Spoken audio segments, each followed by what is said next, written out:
नमस्कार दोस्तों, स्वागत है आपका टारगेट कोचिंग क्लासेज के ऑनलाइन प्लेटफॉर्म पर। जी हाँ दोस्तों, आज हम बात करने वाले हैं आरपीएफ कांस्टेबल भर्ती 2024 के बारे में, जो पूरी डिटेल जानने वाले हैं कि इस भर्ती में कितनी पोस्ट है, कुल पोस्ट कितनी है, सिलेबस में क्या क्या रहेगा, उम्र में जो छूट मिली है उस उम्र में छूट किस प्रकार से दी गई है, और जो एग्जाम है आपकी पहले होगी या फिर फिजिकल पहले होगा, इससे संबंधित अपन बातचीत इसमें करने वाले हैं। तो आप लगातार इस वीडियो में अंत तक बने रहिए और यह वीडियो आपके लिए बहुत ही इंपॉर्टेंट होने वाला है।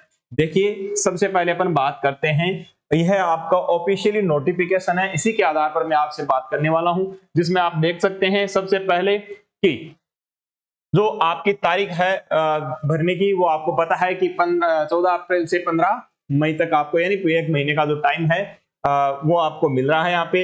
इसके बाद अपन बात करते हैं कि जो एग्जाम है, वो एग्जाम का जो स्टेज वो कैसे कैसे, यानी देखो यहाँ पर आप ये बिंदु देख सकते हो, इसमें दे रखा है स्टेज ऑफ एग्जाम, ठीक है। यानी कहने का मतलब कि सबसे पहले देखो यहाँ पे दे रखा है CBT, online computer based test होगा, ठीक है। कहने का मतलब क्या है कि पहले आपका रिटन टेस्ट होगा, वो भी ऑनलाइन होने वाला है, और उसमें जो शॉर्ट लिस्टेड होंगे कैंडिडेट, उनको क्या किया जाएगा, फिजिकल के लिए कॉल किया जाएगा, यानी फिजिकल के लिए बुलाने वाले हैं किनको, जो अभ्यर्थी पेपर पास कर लेंगे, ठीक है। और इसमें कितने गुना अभ्यर्थियों को बुलाने की जो है वो है आपके 10 गुना अभ्यर्थी बुलाए जाएंगे। जितनी आपकी पोस्ट है, टोटल ऑफ पोस्ट कितनी है, 4208, ठीक है।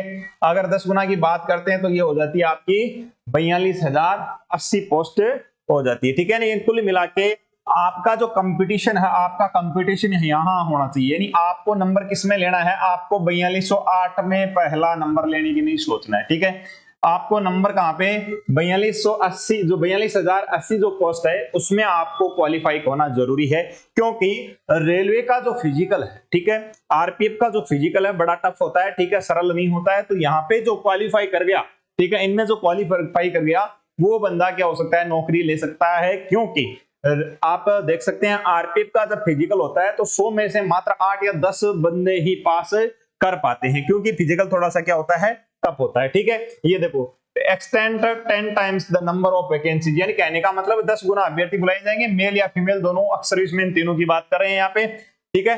फिर उसके बाद क्या है, मेडिकल हो, फिर क्या होगा, डॉक्यूमेंट वेरिफिकेशन, और फिर मेडिकल, ठीक है, ये ध्यान रखना है।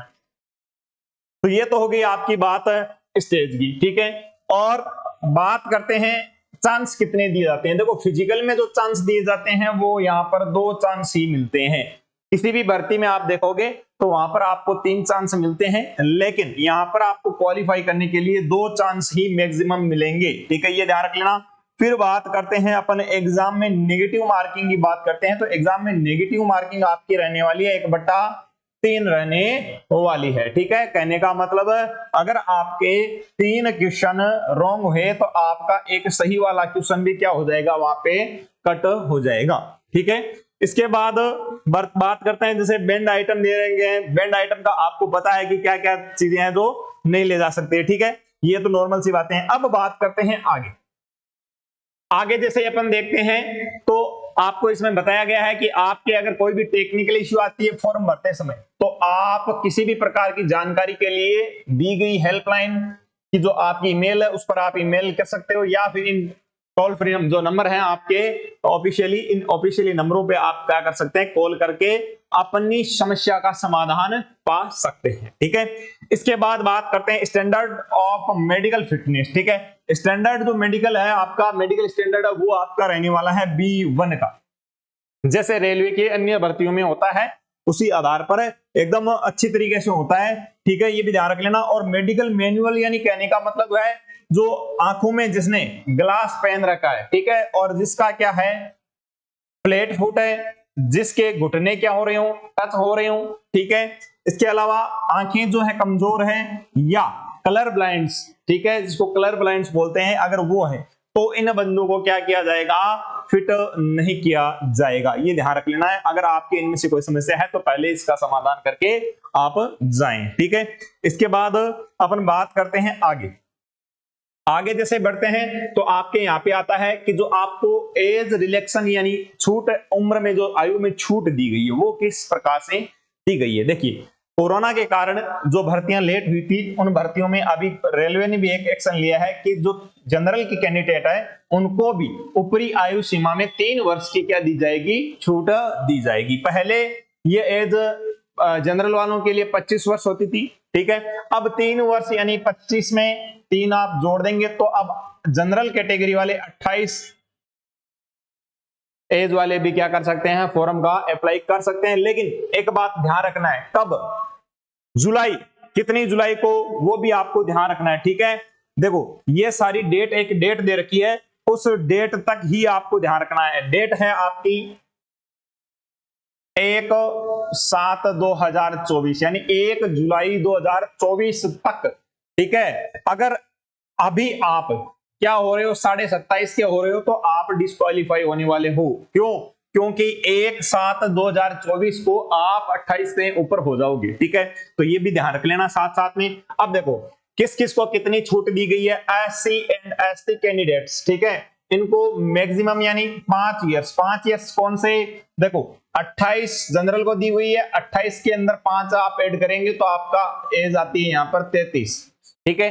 33 वर्ष किसके लिए है, यानी ज्यादा से ज्यादा 33 वर्ष उम्र वाला व्यक्ति है जो फॉर्म भर सकता है। ओबीसी की बात करें तो ओबीसी में आप 3 वर्ष की छूट पा सकते हो, यानी 28 तो जनरल को मिली हुई है, 3 ओबीसी को और मिल जाती है, तो कुल मिला के 31 वर्ष वाला व्यक्ति जो है इसमें फॉर्म भर सकता है, ठीक है। इसी प्रकार बात करते हैं एक्स-सर्विसमैन की, तो इसमें क्या क्या है बताओ।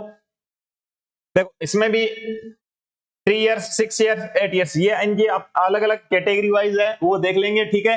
फीमेल कैंडिडेट्स, विडो, डिवोर्स्ड और जो अपने हस्बैंड के साथ नहीं रहती है, तलाकशुदा जो महिलाएं हैं, उनको भी इस प्रकार से किसमें, जनरल और ईडब्ल्यूएस में 2 वर्ष की छूट है, ओबीसी और नॉन क्रीमिलियर में 5 वर्ष की छूट है, SC/ST की महिलाओं को 7 वर्ष की छूट दी गई है, ठीक है। ये नॉर्मल सी बात है। फिर बात करते हैं अपन डेट ऑफ बर्थ कितनी होनी चाहिए। देखो इसमें जो एज है, एनी एज जो है वो आपकी, देखो कांस्टेबल की एज है वो 18 वर्ष से लेकर 28 वर्ष, ये जनरल कैटेगरी के लिए है, ठीक है। बंदा कब का जन्म लिया हुआ होना चाहिए, यानी बर्थ, डेट ऑफ बर्थ कब से होनी चाहिए, जो जनरल के कैंडिडेट हैं उनकी डेट ऑफ बर्थ 2/7/1996, ठीक है, यानी 2 जुलाई 1996 से पहले का नहीं होना चाहिए, उसके बाद का होना चाहिए। और ओबीसी में यह है 1993, यानी 3 वर्ष की जो आगे क्या कम है, छूट कर दी गई है, ठीक है। कहने का मतलब 2/7/1993, ठीक है, वहां से जन्मा हुआ, उसके बाद के जन्म लिया हुआ जो अभ्यर्थी है वो क्या कर सकता है, इसमें अप्लाई कर सकता है। SC/ST की बात करें तो यही एज है उनको 2/7 यानी 2 जुलाई 1991 के बाद का जन्मा हुआ व्यक्ति, यहां से यानी 2/7 अगर 1991 भी डेट ऑफ बर्थ है तो वो फॉर्म अप्लाई कर सकता है। बात करें लोअर यानी निचली जो उम्र है, ठीक है, यानी किस वर्ष के बाद का व्यक्ति जन्मा हुआ इसमें फॉर्म नहीं भर सकता, तो 1/7/2006, ठीक है, ये आपकी सबसे निचली सीमा है, आयु सीमा है, यानी 1 जुलाई 2006 के बाद का कोई भी अभ्यर्थी इसमें फॉर्म है अप्लाई नहीं कर सकता। कहने का मतलब ये जितनी भी एज आप आराम से देख लेना, ये डेट ऑफ बर्थ से लेकर इस डेट ऑफ बर्थ के मध्य का कोई भी अभ्यर्थी है तो वो फॉर्म भर सकता है, ठीक है। ये तो है आपकी एज के बारे में अच्छे से जानकारी, ठीक है। अब बात करते हैं आगे। देखो आगे है जो रिक्वायरमेंट प्रोसेस की बात करते हैं, तो रिक्वायरमेंट प्रोसेस कैसे होगा बताओ। रिक्वायरमेंट प्रोसेस में सबसे पहले अपन बात करते हैं, तो फॉर्म आपने अप्लाई कर दिया, उसके बाद आपको कंप्यूटर बेस्ड टेस्ट देना है, फिर आपको क्या करना है, फिजिकल एफिशिएंसी टेस्ट देना है, ठीक है, और फिर फिजिकल मेजरमेंट टेस्ट देना है। यानी 2 फिजिकल एफिशिएंसी टेस्ट क्या होता है, जिसमें आपके दौड़ वगैरह होती है, ठीक है, रनिंग वगैरह होती है, जंप वगैरह होता है, ठीक है, लॉन्ग जंप, हाई जंप जो भी है, कितने हैं उसकी भी बात अपन आगे करेंगे। फिर बात करते हैं फिजिकल मेजरमेंट की, तो फिजिकल मेजरमेंट में आपके चेस्ट और हाइट आ जाती है, ठीक है, तो वो आपके जैसे लागू होती है उसकी बात हुई अपन कर लेंगे, ठीक है। अब बात करते हैं आगे कि जो प्रोसेस है उसमें आपका डॉक्यूमेंट वेरिफिकेशन होगा फिजिकल के बाद, ठीक है, ये ध्यान रख लेना, ठीक है। उसके बाद होगा मेडिकल वगैरह सारे जो भी है, ठीक है। फिर देखो कंप्यूटर बेस्ड टेस्ट का जो सिलेबस है उसकी बात कर लेते हैं, तो सिलेबस आपके किसके लेवल का आने वाला है, 10th लेवल का, क्योंकि इसमें योग्यता जो रखी गई है कांस्टेबल भर्ती में, जो योग्यता रखी गई है, योग्यता है आपके 10वीं पास, ठीक है, 10वीं पास कोई भी अभ्यर्थी जो इस निश्चित आयु सीमा में आता है वो क्या कर सकता है, अप्लाई कर सकता है। ठीक है, अब बात करते हैं अपन पैटर्न और सिलेबस की। देखो कंप्यूटर ऑनलाइन जो टेस्ट है उसकी बात करते हैं कि आपको कितना टाइम मिलने वाला है। टाइम मिलने वाला है यहाँ पे आपको 90 मिनट। ठीक है, 90 मिनट मिलने वाले हैं और कुल क्वेश्चन कितने मिलने वाले हैं, 120 क्वेश्चन मिलने वाले हैं। कहने का मतलब टाइम बहुत कम रहने वाला है। ये बात आपको थोड़ा सा ध्यान रखना है क्योंकि टाइम समय कम है, क्वेश्चन ज्यादा है। और मैथ रीजनिंग की बात करें तो मैथ रीजनिंग के कुल मिला के 70 क्वेश्चन आने वाले हैं, तो एक एक मिनट भी अगर मान के चलो आप तो 70 मिनट तो आपके यहाँ पर भी लग जाएंगे। फिर बात करते हैं जो 50 जो शेष बचे हुए हैं उनको आपको अटेंड करना है 20 मिनट में। ठीक है, तो इसके लिए आपको क्या करना है, बहुत तगड़ा अच्छा अभ्यास जो करना है, एक बहुत ही अच्छी प्रैक्टिस करनी होगी, तब जाके आप ऐसा कर पाओगे। ठीक है, फिर देखो इसमें दे रखा है वही 1/3 की जो माइनस मार्किंग है वो दे रखी है। ठीक है, और परसेंटेज दे रखी है। ठीक है, नॉर्मलाइजेशन भी होगा, क्योंकि नॉर्मलाइजेशन क्यों होगा, क्योंकि अलग अलग शिफ्टों में क्या होगी, परीक्षाएं होगी, तो नॉर्मलाइजेशन होना एक मामूली बात है। फिर बात करते हैं मिनिमम पास परसेंटेज, किसमें आपकी जनरल, ईडब्ल्यूएस और ओबीसी नॉन क्रीमिलियर, इनमें आपको 35% नंबर आवश्यक है। एसटी एससी में आपको 30% आवश्यक है। ठीक है, इनसे ऊपर जो अभ्यर्थी हैं और जो आपके 10 गुना पोस्ट के 10 गुना में आएंगे उनको क्या कर लिया जाएगा, फिजिकल के लिए बुला लिया जाएगा। ठीक है, फिर बात करते हैं अपन आगे कि क्या क्या आएगा, क्या क्या आएगा इसकी बात कर लेते हैं। तो देखो एकदम सिंपल वे में देख लेते हैं। सिंपल वे में सिलेबस की बात करते हैं तो आपके 120 क्वेश्चन आने वाले हैं और 120 मार्क का ही क्या आने वाला है, पेपर आने वाला है। अब बात करते हैं इसमें देखो कि जनरल अवेयरनेस, ठीक है, यानी आपका सामान्य ज्ञान, जिसमें आपके क्या क्या शामिल होंगे, जिसमें आपके भूगोल शामिल होगा। ठीक है, जियोग्राफी, ठीक है, राजनीति शामिल होगी, पॉलिटी शामिल होगी, हिस्ट्री शामिल होगी, ठीक है, इकोनॉमिक्स शामिल होगी, ठीक है, जनरल साइंस शामिल होगी। ठीक है, इसके बाद अपन बात करते हैं तो स्टैटिक जीके, स्टैटिक जीके भी इसमें आने वाला है। और खेल से संबंधित आपके जो करंट की क्वेश्चन है उसमें भी एक आधा प्रश्न आ सकता है, लेकिन जरूरी नहीं है। फिर बात करते हैं रीजनिंग की, इसमें कितने क्वेश्चन आने वाले, टोटल ऑफ क्वेश्चन आते हैं जीके के 50। ठीक है, कितने नंबर के आएंगे वो भी आपका है 50 नंबर का है। ठीक है, इसके बाद अपन बात करते हैं जैसे आगे कि रीजनिंग है, रीजनिंग कितने नंबर की, 35। ठीक है, क्वेश्चन कितने आएंगे, 35 और नंबर की कितने हैं, 35। ठीक है, फिर अर्थमेटिक यानी आपकी मैथमेटिक्स है, जिसमें आपकी एडवांस मैथ शामिल नहीं है, ये ध्यान रख लेना। ठीक है, एडवांस मैथ शामिल नहीं है। ये सारा सिलेबस हिंदी में आपको एक एक बिंदुवार हम उपलब्ध करवा देंगे और वो हमारे टेलीग्राम चैनल पे उपलब्ध होगा, जिसका आपको बता दिया जाएगा, या फिर मैं एक वीडियो के माध्यम से भी वो आपके सामने रख दूंगा। ठीक है, चलो तो देखो अब अर्थमेटिक जो आपकी मैथ्स है, एडवांस मैथ नहीं है यहाँ पे, ये ध्यान रख लेना। ठीक है, और एडवांस मैथ के अलावा जो मैथ है आपकी वो है, उसमें आपके 35 क्वेश्चन आएंगे और 35 ही नंबर के। तो टोटल क्वेश्चन ऑफ कितने हुए, 120, और टोटल मार्क्स भी कितने हुए, 120। ठीक है, और इनको अटेंड करने के लिए आपके पास समय कितना रहेगा, 90 मिनट, मात्र 1.5 घंटा। ठीक है, 1 घंटा और 30 मिनट रहने वाला है, तो आपको अच्छी प्रैक्टिस करनी होगी, तभी जाकर आप क्या कर पाएंगे, यहाँ पर सारे क्वेश्चन अटेंड कर पाएंगे। ठीक है, फिर आगे जैसे बात करते हैं, आगे बात करते हैं कि इसमें कांस्टेबल जो आपका किस लेवल में, 3rd लेवल का होता है, और लेवल 3rd में होती है, और इसकी सैलरी होती है जो 21,700 होती है, और मेडिकल स्टैंडर्ड आपका B1 का है, 10th पास आपकी क्वालिफिकेशन है होनी चाहिए। ठीक है, ये नॉर्मल सी बात है, पहले भी बात कर चुके हैं। अब बात करते हैं आपकी कैटेगरी वाइज जो पोस्ट है वो कितनी है। ठीक हो, एक बात ध्यान रख लेना, इस बार आपका जोन और जो ग्रुप है वो मायने नहीं रखेगा। ठीक है, क्योंकि अभी तक जो वैकेंसी आई थी रेलवे में, जैसे अन्य भर्तियों में भी होता है, जोन वार उसमें क्या रहती है, मेरिट रहती है, लेकिन इस बार ऑल इंडिया की एक इक्वल है, ऑल इंडिया की एक इक्वल क्या रहने वाली है, मेरिट रहने वाली है, ऑल इंडिया की इक्वल मेरिट रहने वाली है। और इसमें आपको जनरल के पोस्ट मिलते हैं 1450, और एससी को 536, एसटी को 268, ओबीसी को 966।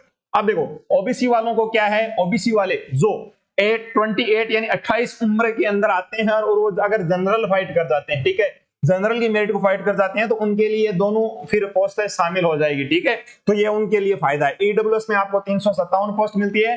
टोटल जो 3577 पोस्ट है ये मेल की बात कर रहे हैं, ठीक है। मैं अपनी मेल की बात करें, फीमेल में आपको जनरल कैटेगरी में 256 है, एससी में 95 है, एसटी में 47 है, ओबीसी में 170 है और ईडब्ल्यूएस में 63 है। टोटल आपकी 631 क्या मिलने वाली है, वैकेंसी मिलने वाली है। और एक्स यानी 10% टोटल ऑफ वैकेंसी की 10% आपको 420 एक्स सर्विसमैन वगैरह को मिलने वाली है, ठीक है। तो यह आपकी पूर्ण जानकारी है, ठीक है।